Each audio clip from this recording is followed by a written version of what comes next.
I mocked my husband in Italian while cheating with my lover. I didn't know he was fluent. I invited my lover to dinner and spoke to him in a foreign language right in front of my dumb husband. I thought it was a thrill. I didn't know he had been taking lessons for a year. The candlelight flickered against the crystal wine glasses, casting long dancing shadows across the linen tablecloth. It was supposed to be a celebration. My husband, Jack, sat at the head of the table. To his right sat my parents, beaming with pride at their son-in-law. To my left sat Alessandro, the man whose leg was currently pressing against mine under the table. To Jack, Alessandro said, raising his glass of Barolo. His voice was smooth, cultured, carrying the slight rasp of a man who smoked clove cigarettes and spent his nights in art studios. A generous host, and a man of simple tastes. Alessandro smiled at my husband. It was a wolf smile, charming to the untrained eye but predatory to anyone paying attention. But Jack wasn't paying attention, or so I thought. "Thank you," Alessandro Jack said, nodding enthusiastically. He looked out of place in his own dining room. He was wearing a flannel button-down that I had begged him not to wear, tucked into jeans. He looked like a lumberjack who had wandered into a Michelin star restaurant. He cut his steak with clumsy working-man hands, unaware of the tension simmering around him. "I'm glad you could make it. Sophia says your art is transformative. Whatever that means." Jack laughed at his own joke, a hearty, unselfconscious chuckle. I suppressed a giggle, bringing my napkin to my lips to hide my smirk. The adrenaline was coursing through me like electricity. It was intoxicating.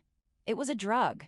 The thrill of having my lover and my husband at the same table, separated only by a centerpiece of white roses. I looked at Alessandro, his dark eyes locked onto mine. I switched to Italian, the language of Dante, the language of opera, and tonight, the language of my deception. "Look at him," I said in Italian, my voice silky and smooth, blending in with the clinking of silverware. "He eats like a cow. He cuts the meat like he is sawing lumber. He has no idea that in 2 hours, I will be in your bed at room 402. Alessandro laughed, a rich throaty sound that vibrated through the table. Jack looked up, smiling politely, clueless as always. He thought we were sharing a cultural joke. He thought we were bonding over art. "What was that?" Jack asked, pausing with a forkful of potatoes halfway to his mouth. "You guys and your inside jokes. Is it an art thing, or an Italian thing?" "Oh, just complimenting the wine, darling," I lied effortlessly. It was so easy. It was like taking candy from a baby. Alessandro was saying how lucky you are to have such a vintage collection. He says it takes a refined palate to appreciate this Cabernet, and he's surprised you picked it out.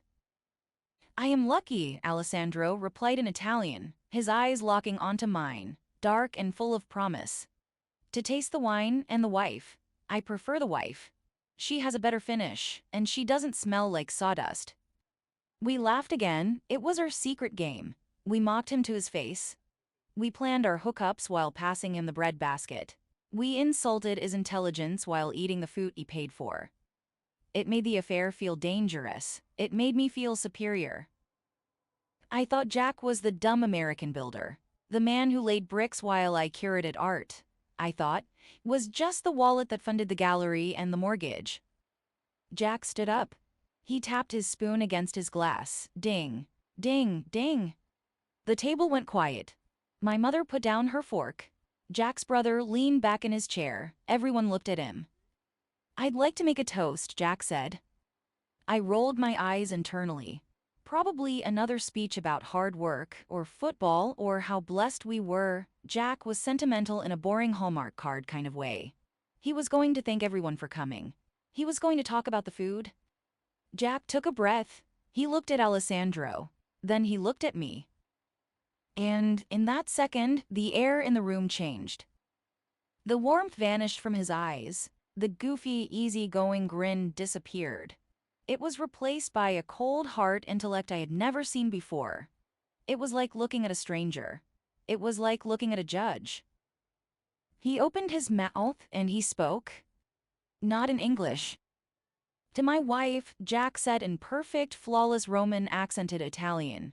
And to her lover, "You are right, Alessandro. I do eat like a cow. But at least I do not eat from another man's plate while sitting at his table." The fork dropped from my hand. It clattered onto the china plate, the sound echoing like a gunshot in the silent room. Alessandro froze. His glass stopped halfway to his lips.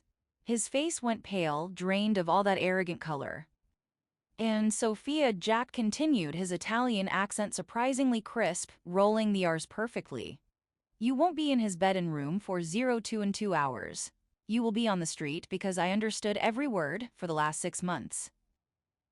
Drop a comment and let me know, would you ever learn a language just to catch a cheater, or is that too much dedication? Hit that like button to support the channel and don't forget to subscribe. To understand why I betrayed him so publicly, you have to understand the dynamic of our marriage. Or at least the dynamic I thought we had. My name is Sophia. I'm 30. I own the Avant Gallery downtown. My life is curated. My Instagram is a mood board of beige trench coats, abstract sculptures, and espresso. #ArtLife. #culture. #aesthetics. My husband is Jack. 32. He owns a construction company.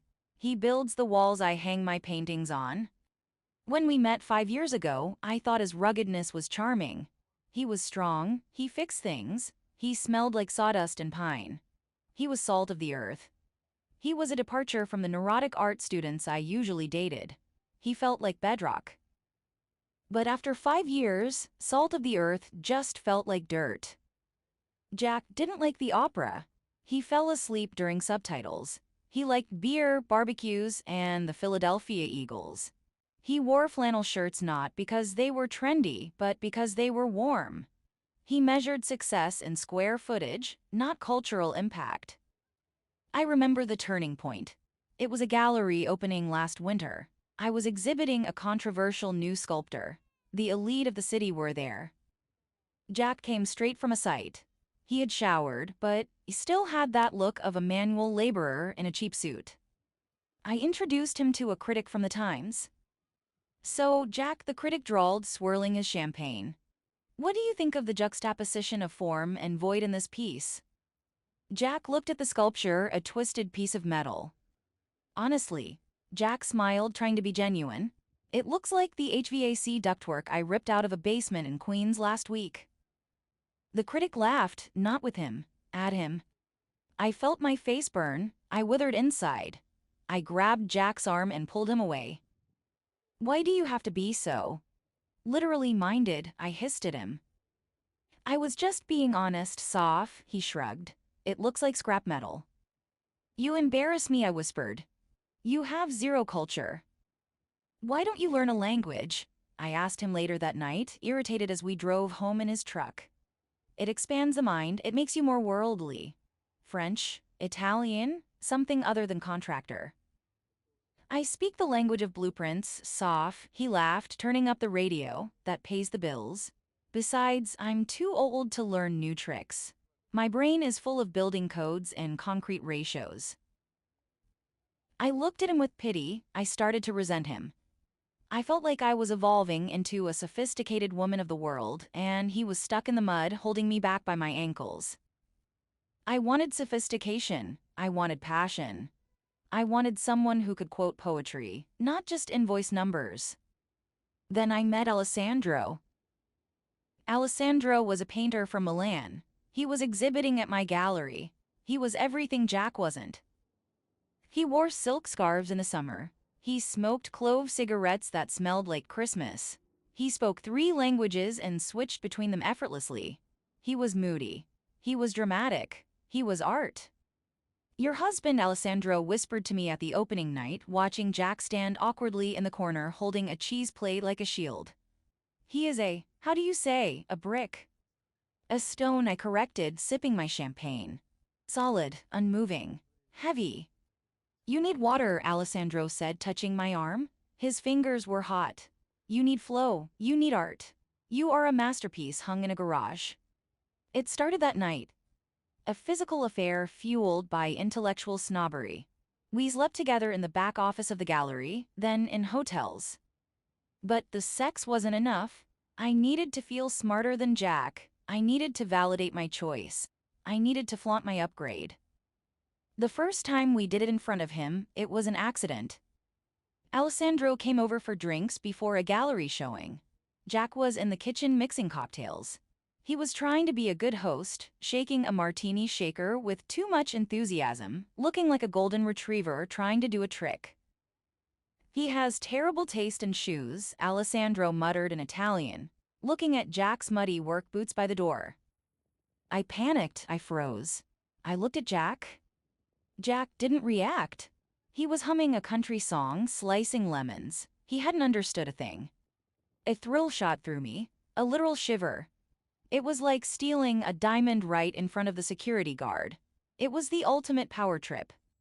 "He is a simple man," I replied in Italian, testing the waters, my heart hammering in my chest. "He works with his hands, not his head. He wouldn't know Ferragamo from Payless." Jack walked in with the drinks. "Here we go, gin and tonics. Special recipe." He handed Alessandro a glass. He smiled. He was completely oblivious. "Crazy," Alessandro said, smirking at me over the rim of the glass. From that night on, it became our ritual, our twisted foreplay. I invited Alessandro over twice a week. We would sit on the patio, drinking Jack's expensive wine, eating the steaks Jack grilled, and tearing Jack apart in a language he couldn't speak. There was one night, about a month into the affair, where I almost pushed it too far. We were watching a movie. Jack was on the recliner. Alessandro and I were on the sofa. "I want to touch you," Alessandro whispered in Italian. "Right here, while he watches." I laughed, feeling reckless. He is too busy looking at his phone. He thinks we are discussing the cinematography. Jack suddenly stood up. My heart stopped. Did he know? "Anyone want popcorn?" Jack asked, grinning. "I'm gonna make a fresh batch." I let out a breath I didn't know I was holding. "Yes, honey," I said, my voice trembling with suppressed laughter. "Make us some popcorn. Hashtag best husband." I felt like a genius. I felt powerful. Hashtag secret life. Hashtag mastermind. I didn't know that Jack wasn't going to the kitchen to make popcorn. I didn't know he was going into the pantry to check the recording app on his phone. Jack was playing the long game, a game I didn't even know I was a participant in. I found out later, much later, from his brother, how he did it. About a year ago, before I even met Alessandro, Jack wanted to surprise me for our 5th anniversary. We were planning a trip to Rome. He knew I loved Italy. He knew I judged him for being monolingual. He wanted to be able to order my dinner in Italian. He wanted to negotiate with the taxi drivers. He wanted to look at a painting and say something other than cool. He wanted to impress me. He wanted to bridge the gap between us. He woke up every morning at 5 a.m. While I was sleeping, dreaming of a better life, he was down in the kitchen with flashcards.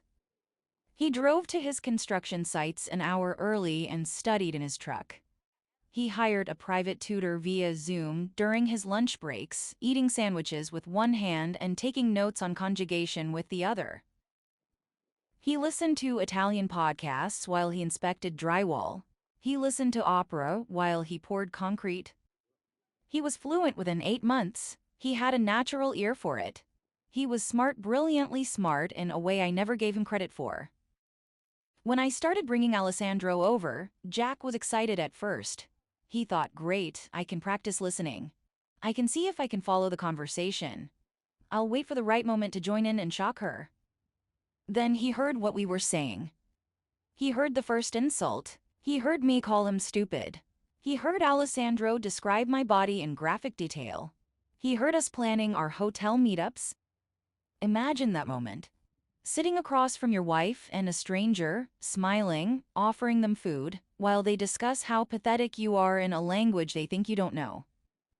Most men would have exploded. Most men would have thrown a punch right there on the patio. Most men would have flipped the table. But Jack was a builder, he was a project manager. He knew that before you demolish a building, you have to disconnect the utilities. You have to secure the perimeter. You have to prep the site. You don't swing the wrecking ball until the permits are signed. He sat there dinner after dinner, smiling, nodding, pouring wine, and gathering evidence. He started recording our conversations on his phone, which he left face down on the table. He sent the audio files to his lawyer to get certified translations. He was building a case. He was itemizing the assets. He was preparing the divorce papers. He let me dig my own grave, shovel by shovel, word by Italian word.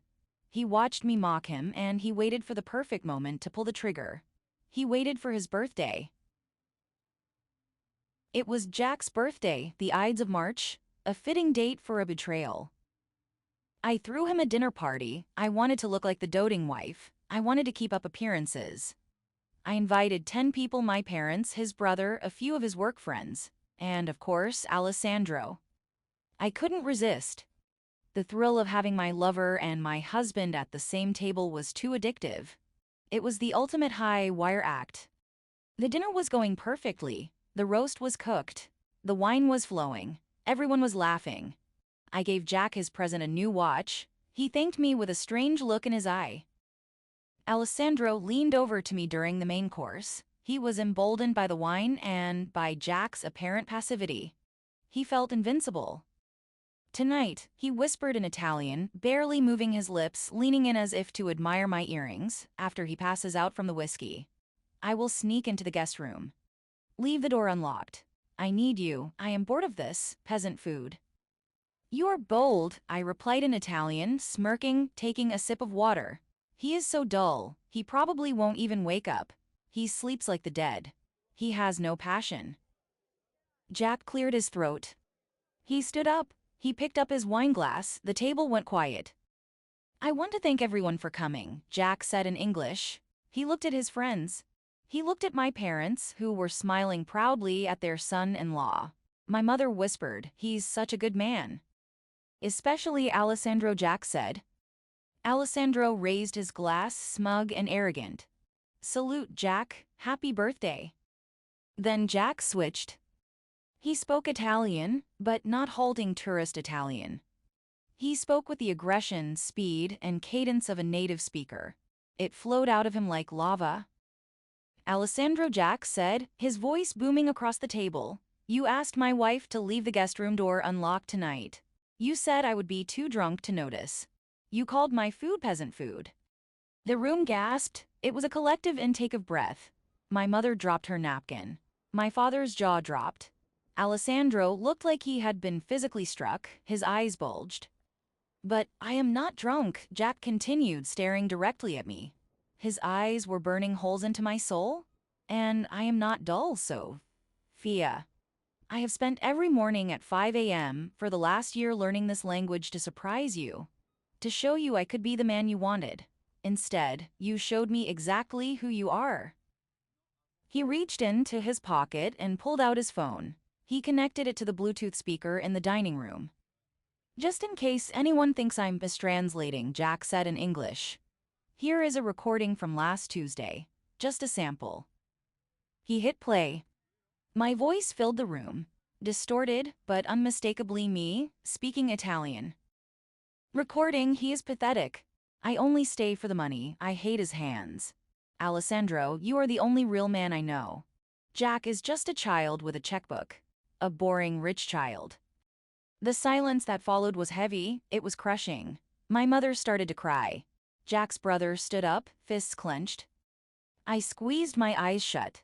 I wanted the floor to open up and swallow me whole. I wanted to die. Jack turned off the recording. "Get out," he said in English. "Jack, please," I stammered, tears streaming down my face. It was a joke, a game we were just role-playing. "Get out," he repeated, his voice low and dangerous. "Both of you. My lawyer has the recordings. The prenup is clear. Infidelity means you leave with what you came with, which, if I recall, was a used Honda and a box of posters." He pointed to the door. "Arrivederci, Sophia." I left that night with nothing but my purse. I walked out into the cold March air. the sound of the door locking behind me echoing like a gavel. Alessandro, the real man, the passion. He ran away the moment Jack stood up. He didn't wait for me. He didn't defend me. He scurried out the door like a rat. He went back to Milan a week later. Turns out he wasn't a rich artist. He was living off a grant that had expired. He needed a rich American woman to fund his lifestyle.